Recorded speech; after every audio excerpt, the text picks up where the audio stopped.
You're listening to the Future Tech Health Podcast with Richard Jacobs. Until I reached age 40, I never realized the obvious, that we all have medical issues, or we at least have a family member or close relation that has, or will have them in the future. Medicine and biological systems are the final frontier.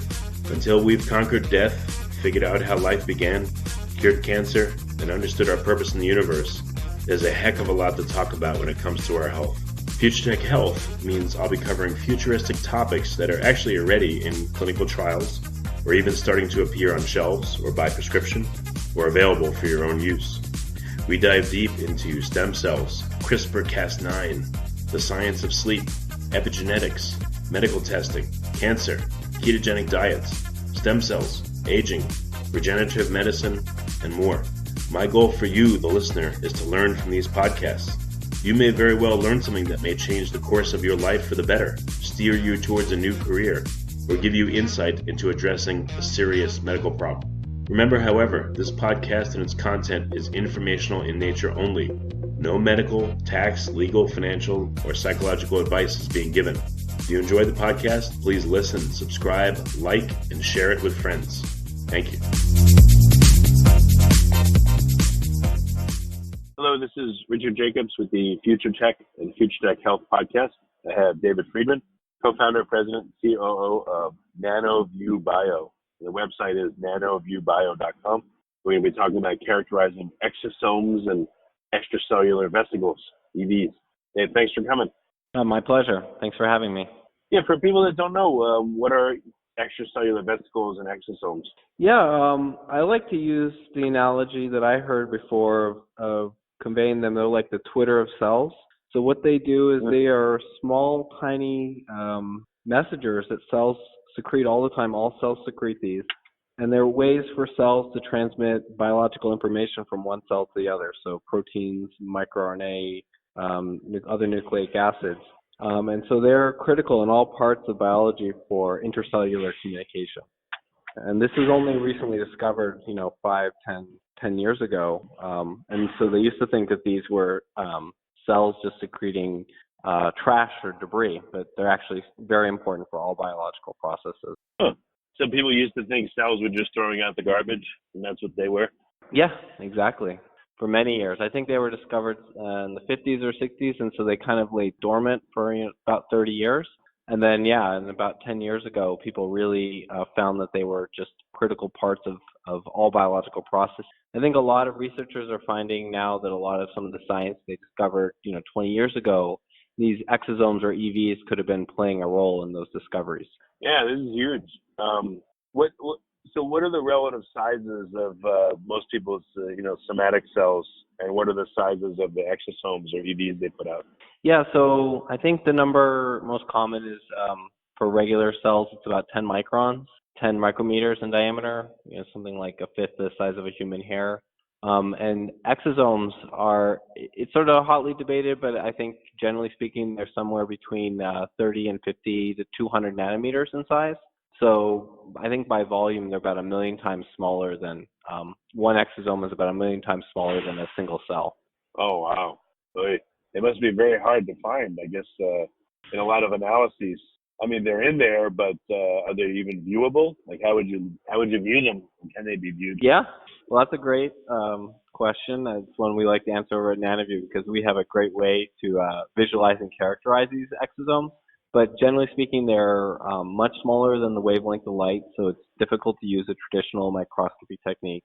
So there are some technologies that are low throughput, like atomic force microscopy or transmission electron microscopy, or TEM. Those are very low throughput, but they're useful for getting really ground truth information about what's going on. But more commonly used for understanding your EV, your extracellular vesicle population, is a technique called nanoparticle tracking analysis. And what this does is it can tell you if you have nanoparticles circulating in your fluid and can count and size them. But it is lacking in really being able to easily measure any biospecificity or something related to those particles' biological prevalence. How do people even know that these EVs are there if they're so small? Like, has anyone been able to observe them in vivo, or is it completely impossible? And I mean, how were they found originally? Yeah, so I think they were found originally, in the very early days, people thought they were trash in these transmission electron microscopy images. And then there was a landmark study where it showed that they purified them. So they run a very laborious purification process to try to get these EVs from typically cell culture or in vivo from a blood sample. And then they take those EVs and they put them into another system, another cell culture media, and they should not have expressed a certain microRNA profile. And what ended up happening is by putting in these EVs, they saw that the cells uptook them and then started expressing these profiles. So that was sort of evidence that this was happening. And so they have verified using transmission TEM, transmission electron microscopy. They can purify these samples, so it's a very laborious, about 8-hour prep where you can get a very purified sample, and then they put them down on the imaging grid, and then they were able to see these tiny vesicles. Do you think that these vesicles are responsible for most of cellular communication, or just a small fraction? I think that's a great question. I think it's one that we still don't know the answer to yet, but my personal belief is that they're probably a critical part of that intercellular communication. I mean, I think there's other things circulating in biofluids, but I think you'll find in the coming years that because they're able to package up these molecules, they can protect them in the bloodstream for longer, and so potentially they have a longer and then a more positive uptake in downstream cells. So is there an organelle inside the cell that packages these and sends them out? And is there one that takes them into the cell and opens them up and, does something with the contents? Yeah, so I think those are open questions. I think there's some theories about that, but I wouldn't want to speculate on them today. Has anyone ever, again, so when you observe these vesicles, you have to purify them and just view them, I guess, in isolation, and they're not active, they're dead, or? Well, so they're not active. Yeah, no, that's a good question. So I actually didn't fully answer your previous question, so let me answer both of them. So they're not active biological processes, so they'll contain similar machinery, but not the active machinery to generate things. So they will package up, say, some proteins or microRNA, but they're not actively creating things. And to your earlier question, there are techniques that people have used, typically fluorescent microscopy techniques to look at stained cells, and they have stained and genetically modified these some EVs to be able to enhance a fluorescent molecule, and then they'll use that to see that the cells uptake them preferentially, and certain types of cells will uptake specific EVs.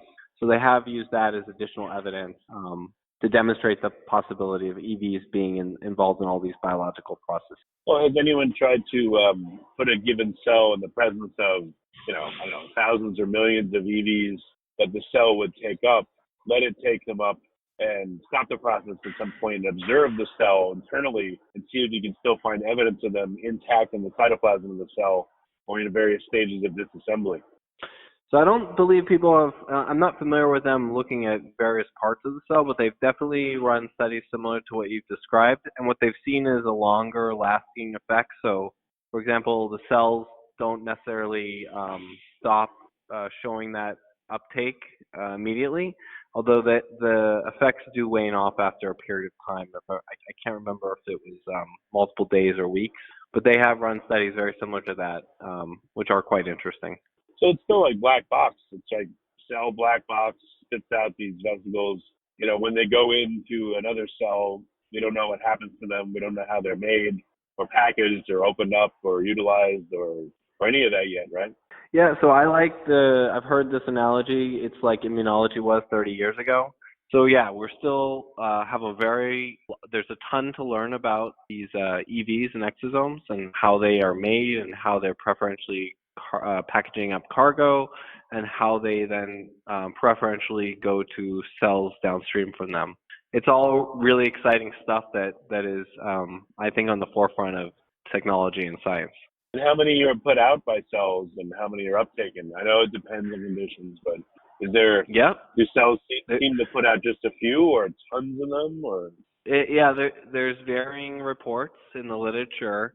I've heard numbers as small as tens for some cells that are not under great deal of stress, upwards of millions for cancer cells that are just spewing them out.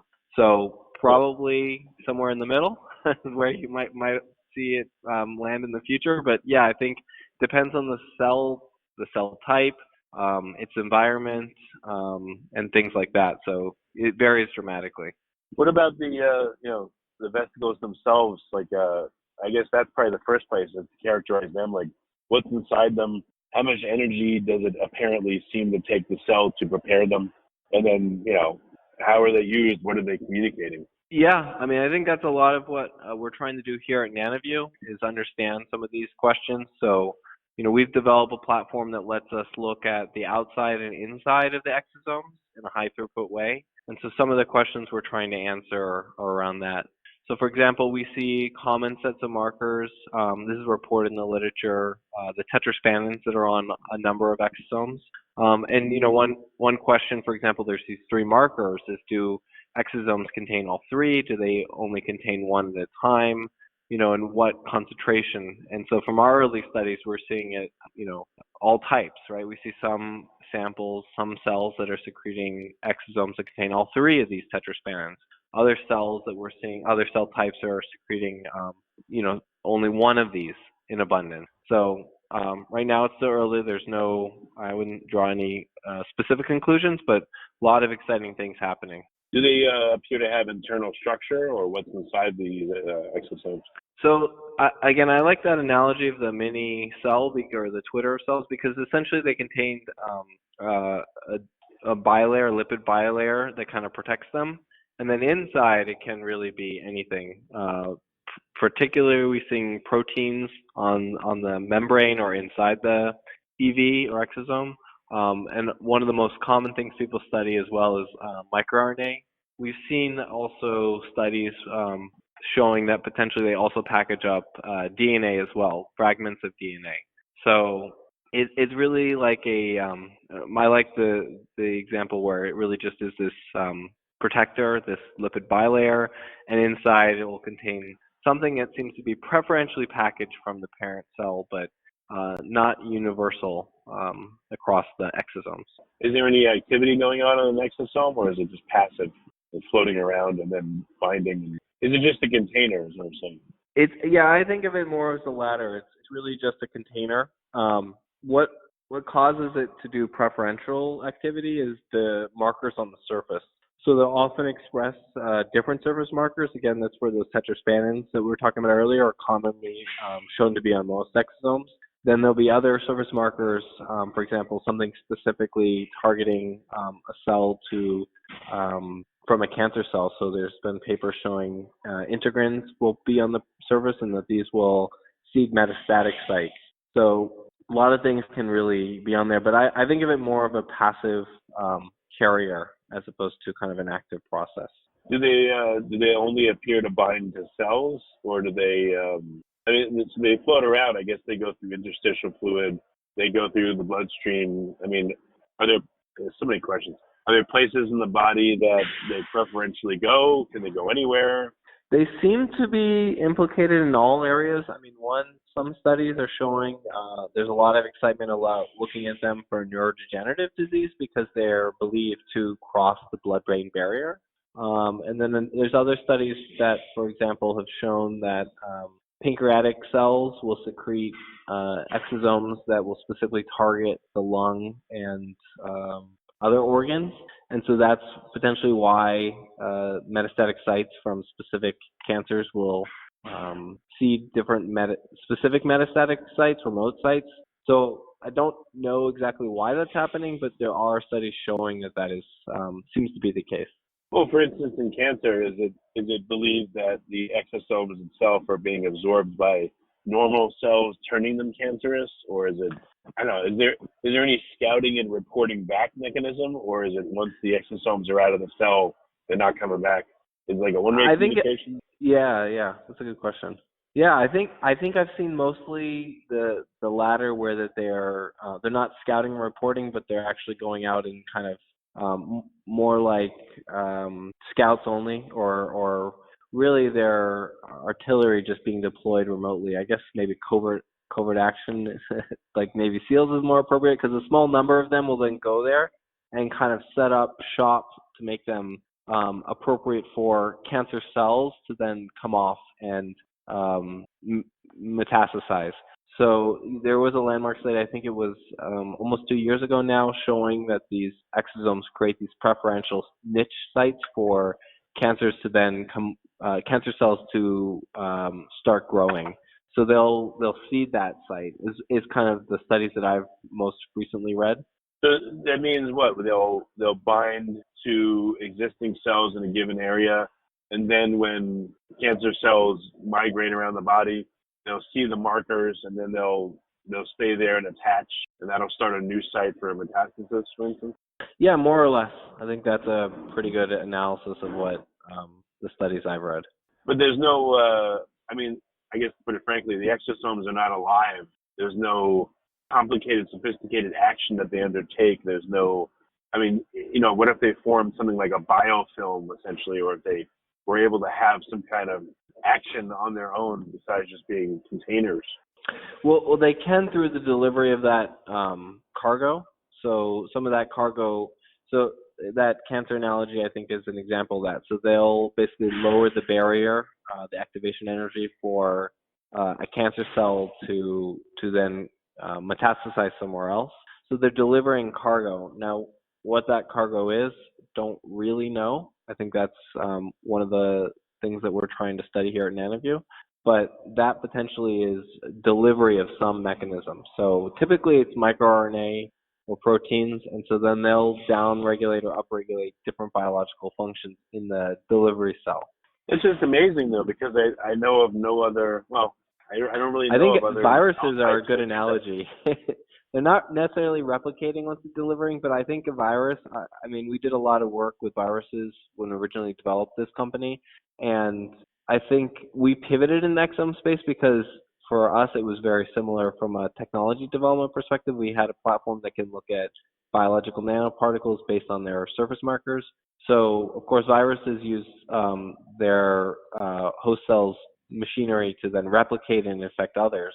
I don't like to use that analogy with exosomes, but they have surface markers and contain cargo very much like a virus. And so they're doing something like a virus in that sense. But it's not an analogy we like to use, but I think it helps, at least for me, understand kind of the biological mechanisms and that they're delivering something and then causing the cell to do something different. So do you think they're also, again, attaching or entering normal cells and turning them into cancer cells? I have not seen studies that say that, but that is possible. I think that's a hard question to answer about whether they're causing the genetic mutation, but they can typically upregulate or downregulate different activities. Well, by doing so, I guess it's possible they could turn on oncogenes, possibly, and change a cell into a cancer cell, maybe. Maybe, yeah. I don't want to. I haven't read enough studies to be confident to state that, but that seems like a reasonable hypothesis that should be tested. Well, have people tried to culture exosomes? Have they taken a cell population, harvested their exosomes, cultured them to large amounts, and then injected them back into, let's say, a mouse to see what kind of effect it has on the mouse?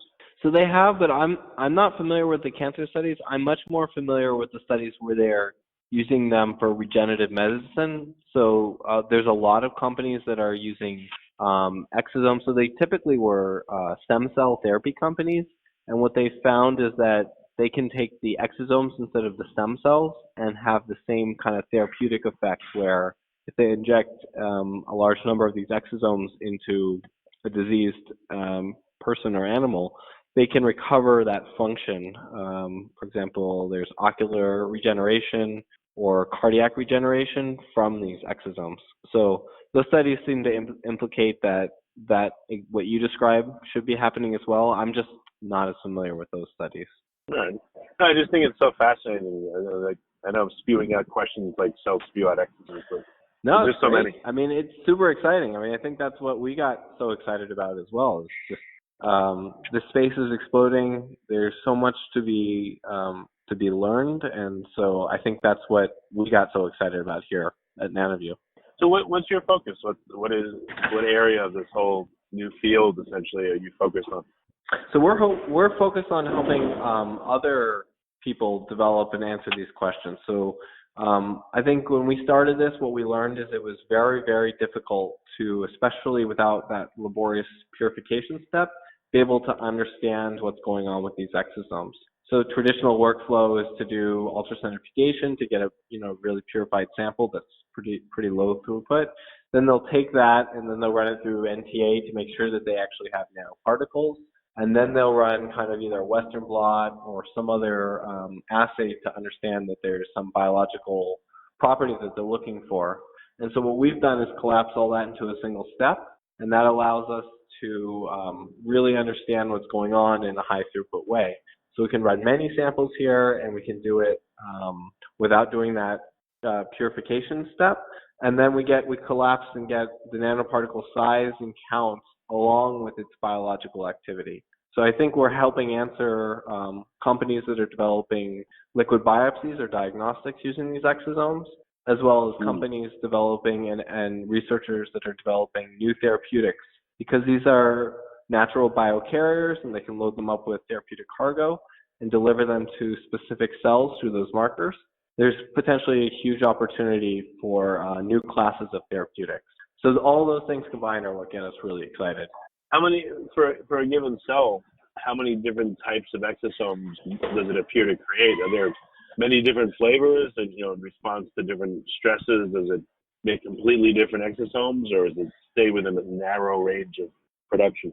So I think that's a really interesting question. I think the assumption is that there's different exosomes being secreted under different stress types, but coming up with kind of a unique fingerprint for exosomes is something that we're actively working on. And so I think the question is what defines a specific class of them. So that I think is still being answered, and we're working to help the community understand this, but is 3 markers defining it? Is it 10 markers on a single exosome? So what we're seeing is that there's a whole potpourri of different types of exosomes coming from just for example, a single cell culture. But yeah, I think understanding if these are similar, the size difference making them different, I think those are questions that we're helping answer. Huh. And I wonder how our cells in our body filter. So I would think that, in our body, there's just crazy amounts of exosomes everywhere, which would create a ton of noise. Let's say I'm a heart cell. I would only care, I'm sure, about certain exosomes and most not. How do I filter them? How do I get through the noise and still do my job and, not be overwhelmed by it? Yeah, I think that comes down to what's on the surface of those EVs and then what cells will kind of accept them for delivery. I think those are kind of really interesting questions, and so people are looking at PDL1 and PDL or PD1 for immuno-oncology and understanding why some exosomes are upregulating or downregulating activity. It's a really interesting question. Still think very early though but you are right that there's a lot of exosomes circulating in everyone's body, and so understanding why some are going somewhere and some are going another place, it's a really interesting question. Well, how would even a cell know, okay, I'm going to make an exosome that's going to target these cell types? How would they, it's just weird, the whole question. How would they even know what to make? Has anyone done this? Has anyone taken, for instance, all the cell types in the human body, characterized their outer layers, and looked for differences? Because then maybe perhaps you can create a map of, okay, for a given exosome, which cell types could this interact with? I wonder if you could do something like that to create this crazy map of the possible interactions and stuff. Yeah, no, I think that's a really interesting question. I think I'm not aware of work like that done in the field, and I think it is incredibly difficult just because of the traditional techniques, low throughput, and the ability to accurately characterize all these samples. So maybe with better technology like what we're developing in NanoView that can help answer that question. I know that they have looked, for example, at different cell types in culture to understand how many exosomes they can produce. And so one kind of common cell type used in the field now is mesenchymal stem cells because they secrete more exosomes than most other cells. So at least in culture. So those, I see those commonly referred to in the field, and I think it's because an earlier study kind of found that they secrete more exosomes than other cells, which makes sense. They're early cells, so maybe they're doing more scouting work or things like that in terms of figuring out what the kind of cell they should be. I'm not really sure why it is, but I think it's really interesting that was found. I mean, even within a given organ, let's say again, the heart, how do the cells know how to coordinate within that organ to achieve its function? So maybe there's a class of exosomes that are just cell type specific, so they know that this is targeted for other heart cells like me, and then there's a class that are targeted for, not me, other organs, other parts of the body, other cell types. Maybe there's that hierarchy of exosomes, different types. I think there are some of those. I'm not familiar with them. I know that we're working to develop things like a cardiac panel and other things that are specific to different organs. So that is the case. I'm just not familiar with which markers those would be. And to your kind of biological question, I mean, why did they package those things specifically? I think those are really interesting questions. Yeah. Well, here's something even crazier. So our microbiome. Does our microbiome create exosomes that interact with our cells and vice versa? And is there communication going on that way? Absolutely. I mean, that could be happening. I know I've read a number of different microbiome-created exosomes, and what interaction is happening between the host and the microbiome. Those are really interesting questions that I think people are starting to study in the literature. And how they're affecting it, those are all kind of really interesting things. Yeah. I'm also wondering about, conception too, like sperm and egg. I wonder if the egg is putting out all kinds of exosomes that are telling the sperm something, and the sperm are doing something, and then maybe one puts out preferential exosomes that allow it to access when others don't, and if there's any evaluation and vetting there before like fertilization occurs instead of just like mechanically trying to burrow into the egg. Yeah, it'd be interesting. I know we've looked at reproductive fluids and we do see exosomes in there, so there must be. I don't know if they're coming from the sperm or the egg.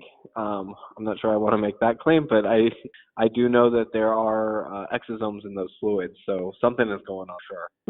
Jeez, yeah, this is a whole new field. It's crazy. Yeah, it's really exciting. I mean, like you said, the immunology was, we know so much more now than we did 30, 40 years ago. I feel like the exome space is, you have all these really exciting questions. I think people are really trying to answer them. And that's where we come in and we help them. I think we're helping answer those questions for researchers. And I think we're going to look back in 10 years and we'll know so much more than we do today.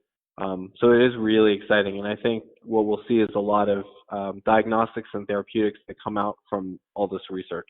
Well, if you ever run out of questions, let me know. I've got like 8 million more. Sure, of course. Yeah. So all right, so there's millions of things that could be done. What are some of the focuses that you have? What are some, I don't know, the 2 to 5 year projects that you're working on that you think will come to fruition? Yeah. So in the exosome space, I think the largest interest is around oncology. So I think there's obviously a lot of research happening in that space and a lot of exciting findings, and I think that's probably one of the most advanced areas. And so there is, for example, a CLIA test on the market for prostate cancer, and so using exosomes and cell-free DNA. So I think that's kind of at the front edge of what's being used for exosomes.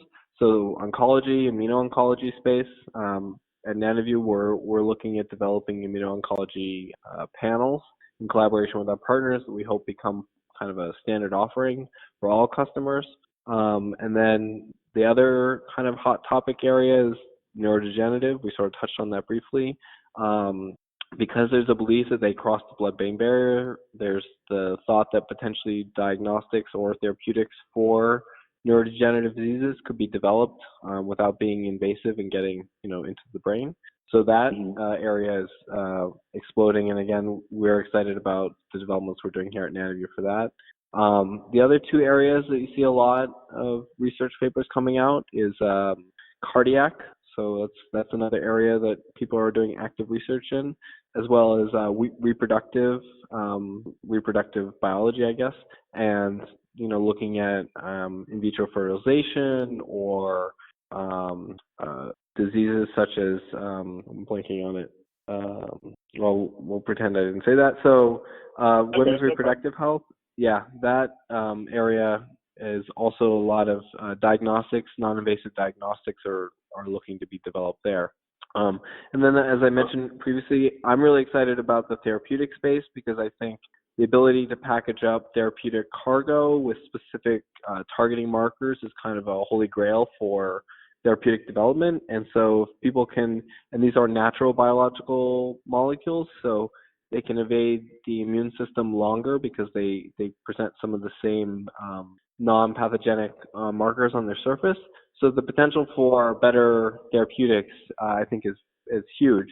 So that's one of the space that we would like to work with our partners to help advance that field as well.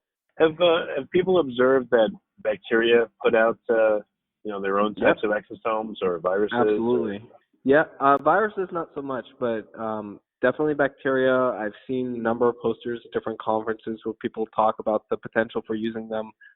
There's been some that I thought were a little out there. I'm not remembering the titles exactly, but that they, I think, related to like malaria and how the exosomes can help, I think, increase the infection because the bacteria in the mosquito are helping up to reduce the barrier for the infection.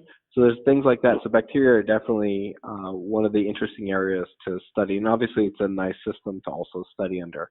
And I guess if you were to create a protocol, let's say something that gets injected into the bloodstream and it sucks up a particular type of exosome and binds it, that may be a way to resist infection, way to stop cancer, metastasis, et cetera. Yeah, I mean, I think that there's potential. Well, I think maybe injecting, specific classes of exosomes could, with different specific makeups, both on their outside and inside, their cargo and their unique identifier on the outside, that could have the potential for the ability for diseases to replicate.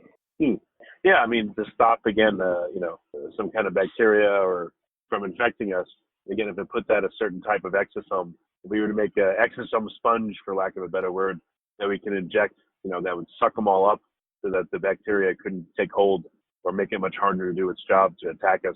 Just an idea. Yeah, you mean like some exosome decoys or something like that? Yeah, or again, like a sponge to suck them up, to take them out of the fluids. Yeah, it's an interesting idea. Well, it sounds like there's a ridiculous amount of science to be done still. I think there's still a lot of work. I mean, it's a lot. Obviously, it's really exciting because, I think I just read an article that came out today about not using, they were putting, I think, exosomes on skins to prevent wrinkles. So there's a lot of work being done in the exosome space. I think cosmetics, there's been a number of different companies started up to use exosomes as a topical cosmetic, and they seem to be selling products. So, I mean, I don't know about the science. I haven't really investigated these things, but I think it's interesting that people are looking towards them as a alternative solution. Yeah. So, all right. So, some resources for listeners. How can they find out more about NanoView Bio and get in contact? Yeah. So, I'd recommend the best place for information is nanoviewbio.com. That's where we have most of our public information. You can also check us out at Twitter at NanoView Bio, and look for us on LinkedIn as well. And I haven't asked this before, but any keywords that come to mind? You said you read this study, you saw this, you saw that. What keywords do you use or can listeners use to search and learn more about this space in general? I guess exosomes, extracellular vesicles, anything else? Yeah, exosomes, extracellular vesicles are probably the most common terms. To really learn about the community and the field, I recommend the two international sort of central bodies. So the International Society for Extracellular Vesicles, that will be in that annual conference will be in Philadelphia next year. And then also the Journal for the Society for Extracellular Vesicles, the JSEV, JSEV. That is a open access journal that is focused on the exosome community. So those are, I think, excellent resources that you can check out, and those are by the kind of global scientific community focused on advancing exosome development. Okay, excellent. Well, it's been a great call. I'm excited. Wonderful. You're excited. Awesome, so, Richard. I appreciate you coming. Oh, my pleasure. Thanks a lot, Richard. This is fun.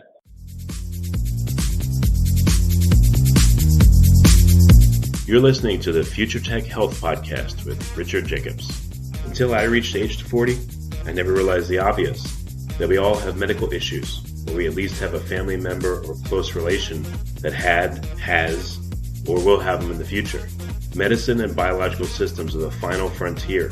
Until we've conquered death, figured out how life began, cured cancer, and understood our purpose in the universe, there's a heck of a lot to talk about when it comes to our health. Future Tech Health means I'll be covering futuristic topics that are actually already in clinical trials, or even starting to appear on shelves or by prescription, or available for your own use.